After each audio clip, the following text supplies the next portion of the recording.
Hello and welcome back to the cricket toon channel. ಈ ಚಾನಲ್ನ subscribe ಮಾಡಿಲ್ಲ ಅಂದರೆ ಮಾಡ್ಕೊಳ್ಳಿ, ಯಾಕಂದರೆ ಕ್ರಿಕೆಟ್ ರಿಲೇಟೆಡ್ ಇಂಟ್ರೆಸ್ಟಿಂಗ್ ವಿಡಿಯೋಸ್ ಈ ಚಾನಲ್ನಲ್ಲಿ ಬರ್ತಾ ಇರುತ್ತೆ. ಇವಾಗ ಈ ವಿಡಿಯೋನಲ್ಲಿ ನಿನ್ನೆ ನಡೆದ ಪಂದ್ಯ ಇಂಡಿಯಾ ವರ್ಸಸ್ ಜಿಂಬಾಬ್ವೆ ಬಗ್ಗೆ ಮ್ಯಾಚ್ ರಿವ್ಯೂ ಮಾಡೋಣ. So let's start the video. ನಿನ್ನೆ ನಡೆದ ಪಂದ್ಯದಲ್ಲಿ ವೈಭವ್ ಸೂರ್ಯವಂಶಿ ಅವರ ಫಸ್ಟ್ ಇಂಟರ್ನ್ಯಾಷನಲ್ ಹಾಫ್ ಸೆಂಚುರಿ ಬಂತು. 50 runs in 19 balls, 4 fours and 4 sixes at strike rate of 263. Suryavanshi ಅವರು ತುಂಬಾ ಚೆನ್ನಾಗಿ ಆಡಿದ್ರು. ನಾವೆಲ್ಲ ಕಾಯ್ತಿದ್ವಿ ಸೂರ್ಯವಂಶಿ ಅವರು ಯಾವಾಗ ರನ್ಸ್ ಹೊಡಿತಾರೆ ಅಂತ. ಆದ್ರೆ ಫೈನಲಿ ನಿನ್ನೆ ಮ್ಯಾಚ್ ಅಲ್ಲಿ ಒಳ್ಳೆ ರನ್ಸ್ ಬಂತು ಅವರಿಗೆ. ಸೂರ್ಯವಂಶಿ ಕಡೆಯಿಂದ ತುಂಬಾ ಎಂಟರ್ಟೈನಿಂಗ್ ಇನ್ನಿಂಗ್ಸ್ ಬಂತು, ಇದ್ರಲ್ಲಂತೂ ನೋ ಡೌಟ್.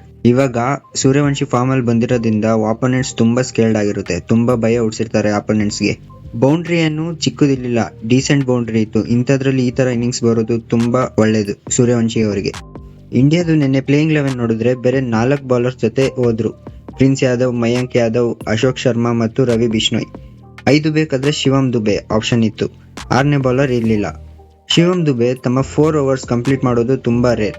ನಿನ್ನೆ ಮ್ಯಾಚ್ ಅಲ್ಲಿ ಕಂಪ್ಲೀಟ್ ಮಾಡಲೇಬೇಕಂತ ಸಿಚುವೇಶನ್ ಬಂದಿತ್ತು. ತಮ್ಮ 4 ಓವರ್ ಬೇರೆ 4 ಸತಿ ಅಷ್ಟೇ ಕಂಪ್ಲೀಟ್ ಮಾಡಿರೋದು. ವರ್ಸಸ್ ಬಾಂಗ್ಲಾದೇಶ್ ಇನ್ 2019, ವರ್ಸಸ್ ಜಿಂಬಾಬ್ವೆ ಇನ್ 2024, ವರ್ಸಸ್ ಪಾಕಿಸ್ತಾನ್ ಇನ್ 2025 ಮತ್ತೆ ವರ್ಸಸ್ ಜಿಂಬಾಬ್ವೆ ಇನ್ 2026. ಅದು ನಿನ್ನೆ ನಡೆದ ಮ್ಯಾಚ್ ಅಲ್ಲಿ. ಇವಾಗ ಈ ಮ್ಯಾಚ್ ಅಲ್ಲಿ ನೋಡಿದ್ರೆ ಓನ್ಲಿ 4 ಬೌಲರ್ಸ್ ಆಡ್ಸಿದ್ರು. 5ನೇ ಬೌಲರ್ ಶಿವಮ್ ದುಬೆ ಆಗಿ ಆಡ್ಸಿದ್ರು. ನನ್ನ ಪ್ರಕಾರ ಇದು ಒಂದು ಇಂಡಿಕೇಶನ್ ಅನ್ಸುತ್ತೆ ಶಿವಮ್ ದುಬೆನ ಜಾಸ್ತಿ ಬೌಲಿಂಗ್ ಅಲ್ಲಿ ಯೂಸ್ ಮಾಡೋದು ಅಂತ. ಯಾಕಂದ್ರೆ ಮುಂದಿನ ಪಂದ್ಯದಲ್ಲಿ ಕೂಡ ಇವ್ರನ್ನ ಬೌಲಿಂಗ್ ಅಲ್ಲಿ ಜಾಸ್ತಿ ಯೂಸ್ ಮಾಡೋ ಸಿಚುವೇಶನ್ ಬಂದೇ ಬರುತ್ತೆ. ಇದೇ ಎಕ್ಸ್ಪೆರಿಮೆಂಟ್ ಮಾಡೋ ಕರೆಕ್ಟ್ ಟೈಮ್ ಅಂತ ಹೇಳ್ಬೋದು. ಯಾಕಂದ್ರೆ ಜಿಂಬಾಬ್ವೆ ಸ್ವಲ್ಪ ವೀಕ್ ಟೀಮ್. ಅದಕ್ಕೆ ನನ್ನ ಪ್ರಕಾರ ಏನೇನ್ ಎಕ್ಸ್ಪೆರಿಮೆಂಟ್ ಮಾಡ್ಬೋದು ಈ ಸೀರೀಸ್ ನಲ್ಲಿ ಅನ್ಸುತ್ತೆ ಇಂಡಿಯಾ ಅವರು. ಜಿಂಬಾಬ್ವೆ ಸ್ವಲ್ಪ ವೀಕ್ ಟೀಮ್ ಅಂತ ಎಲ್ಲರಿಗೂ ಗೊತ್ತಿತ್ತು. ಅದಕ್ಕೆ ಇನ್ನಿಂಗ್ ಸ್ಟಾರ್ಟ್ ಆಗಿಷ್ಟಕ್ನ ನಮ್ಮ ಪೇಸರ್ಸ್ ಅವರು ತುಂಬಾ ಅವ್ರಿಗೆ ಕಾಟ ಕೊಟ್ರು. ಸೊ ಅದಕ್ಕೆ ಅವರು 20 ಓವರ್ ನಲ್ಲಿ 125 ರನ್ಸ್ ಅಷ್ಟೇ ಮಾಡಕ್ಕಾಯ್ತು. ಇಂಡಿಯಾ ಮುಂದೆ ಈ 125 ರನ್ಸ್ ಫೈಟ್ ಕೊಡೋಕೆ ಆಗಲ್ಲ ಜಿಂಬಾಬ್ವೆ ಅವ್ರಿಗೆ. ಬೌಲರ್ಸ್ ಈ ಮ್ಯಾಚ್ ಅಲ್ಲಿ ತುಂಬಾ ಇಂಪ್ರೆಸಿವ್ ಪರ್ಫಾರ್ಮೆನ್ಸಸ್ ಕೊಟ್ರು. ಮಯಾಂಕ್ ಯಾದವ್ ಅವರು 4 ಓವರ್ ಮಾಡಿದ್ರು, 2 ವಿಕೆಟ್ಸ್ ತಗೊಂಡ್ರು, 18 ರನ್ಸ್ ಮತ್ತೆ 4.5 ಎಕಾನಮಿ ಅವ್ರದ್ದಿತ್ತು. ಮತ್ತೆ ಅಶೋಕ್ ಶರ್ಮಾ ಕೂಡ ಮತ್ತೆ ಪ್ರಿನ್ಸ್ ಯಾದವ್ ಕೂಡ ಇಂಪ್ರೆಸಿವ್ ಬೌಲಿಂಗ್ ಮಾಡಿದ್ರು. ರವಿ ಬಿಷ್ಣೋಯ್ ಅವರು 4 ಓವರ್ ಅಲ್ಲಿ 24 ರನ್ ಕೊಟ್ಟು 1 ವಿಕೆಟ್ ತೆಗೆದಿ 6 ಎಕಾನಮಿ ಹೊಡೆದಿತ್ತು. ಡೀಸೆಂಟ್ ಪರ್ಫಾರ್ಮೆನ್ಸ್ ಕೊಟ್ರು. ಶಿವಮ್ ದುಬೆ ಅವ್ರದ್ದು 4 ಓವರ್ ಅಲ್ಲಿ 32 ರನ್, 1 ವಿಕೆಟ್, 8 ಎಕಾನಮಿ. ಇವರಿಂದ ಬೌಲಿಂಗ್ ಅಲ್ಲಿ ಜಾಸ್ತಿ ಅಷ್ಟೊಂದೇನು ಎಕ್ಸ್ಪೆಕ್ಟೇಷನ್ಸ್ ಮಾಡೋಕೆ ಆಗಲ್ಲ.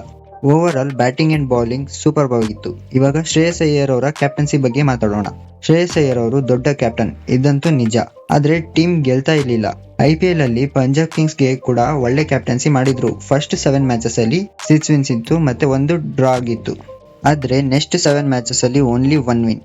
ಅಂಡ್ ಇಂಡಿಯಾ ಕ್ಯಾಪ್ಟನ್ ಆಗಿ ಫಸ್ಟ್ 6 ಮ್ಯಾಚಸ್ ಅಲ್ಲಿ ಸೋಲ್ಕೊಂಡಿದ್ದಾರೆ. ಶ್ರೇಯಸ್ ಅಯ್ಯರ್ ಅವರು 8 ಮ್ಯಾಚಸ್ ಅಲ್ಲಿ 6 ಲಾಸ್ಟ್ ಮತ್ತೆ 1 no result, only 1 win. Win percentage ಇವ್ರದ್ದು ಆಸ್ ಎ ಕ್ಯಾಪ್ಟನ್ 12.50. ಆದ್ರೆ ಇದು ಜಸ್ಟ್ ಸ್ಟಾರ್ಟಿಂಗ್ ಮ್ಯಾಚಸ್. ಹೋಗ್ತಾ ಹೋಗ್ತಾ ಇದು ತುಂಬಾ ಇಂಪ್ರೂವ್ ಆಗ್ಬಹುದು as a captain Shreyas Iyer ಅವರು, ಇದಂತೂ ಗ್ಯಾರಂಟಿ. ಇವಾಗ ಜಿಂಬಾಬ್ವೆ ಬ್ಯಾಟಿಂಗ್ ಪರ್ಫಾರ್ಮೆನ್ಸಸ್ ಕಡೆ ಬಂದ್ರೆ ಅಷ್ಟೊಂದು ಒಳ್ಳೆ ಪರ್ಫಾರ್ಮೆನ್ಸಸ್ ಬಂದಿಲ್ಲ ಇವರಿಂದ. ಸೊ ಇದಂತೂ ಎಲ್ಲರಿಗೂ ಗೊತ್ತು. ಇಂಡಿಯಾ ಮುಂದೆ ಒಳ್ಳೆ ಟಾರ್ಗೆಟ್ ಇಡ್ಲಿಲ್ಲ ಅಂದ್ರೆ ಇಂಡಿಯಾ ಆರಾಮಾಗಿ ಚೇಸ್ ಮಾಡುತ್ತೆ ಅಂತ.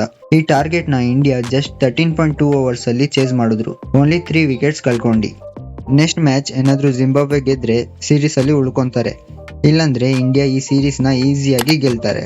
ನನ್ನ ಪ್ರಕಾರ ಈ ಸೀರೀಸ್ ಏನಾದ್ರೂ ಎಂಟರ್ಟೈನಿಂಗ್ ಆಗ್ಬೇಕಂದ್ರೆ ಜಿಂಬಾಬ್ವೆ ನೆಕ್ಸ್ಟ್ ಮ್ಯಾಚ್ ಗೆದ್ರೆ ತುಂಬಾ ಎಂಟರ್ಟೈನಿಂಗ್ ಆಗಿರ್ಬೋದು. ಆದ್ರೆ ಇವಾಗ ಈ ಮ್ಯಾಚ್ ಬಗ್ಗೆ ಮಾತಾಡೋಕೆ ಅಷ್ಟೊಂದೇನೂ ಇಲ್ಲ. ಸೊ ಈ ವಿಡಿಯೋನ ಇಲ್ಲೇ ಎಂಡ್ ಮಾಡೋಣ.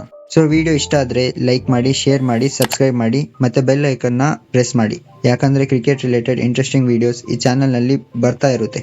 ಸೊ ಮರಿಬೇಡಿ ಸಬ್ಸ್ಕ್ರೈಬ್ ಮಾಡೋಣ. ನಾನು ದಿ ಕ್ರಿಕೆಟ್ ಟೂನ್, ಸಿಗೋಣ ನೆಕ್ಸ್ಟ್ ವಿಡಿಯೋದಲ್ಲಿ. Until then, take care. Bye. Jai Hind.